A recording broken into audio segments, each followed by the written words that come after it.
Cruz. Thank you, Madam Chair. You know, there was a time a few decades ago when Democrats and liberals believed in free speech and defended free speech, defended the rights of people who they disagreed with to speak. Unfortunately, far too many of today's Democrats have abandoned any commitment to free speech. And we are seeing instead a confluence of liberals advocating for censoring anyone with whom they disagree, big tech eagerly taking up the mantle to censor those with whom they disagree, and government regulators having the power to facilitate, to encourage, or even force that censorship.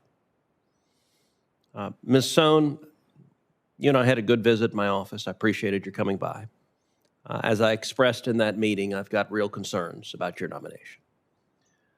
And my concerns are in the context of the growing calls of the left to have more and more censorship. The Federal Communications Commission has enormous power.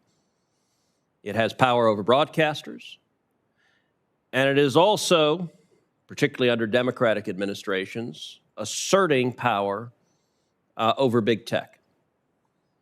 When you were at the commission previously, you were a vocal proponent of the commission asserting power over big tech. In the public space, you have been unabashedly a person of the left. Now, that can be fine if that is combined with a commitment to free speech. In your opening statement, you said freedom of speech is the lifeblood of our American experience and has always been at the core of my work. And that commitment is important. It is actually something more and more rare on the left, and yet your record suggests a deep antipathy to those with different views. How would you comfort a conservative concerned about censorship when they see your nomination that you would not, if confirmed, use your power as a government regulator to censor more and to silence those with whom you disagree?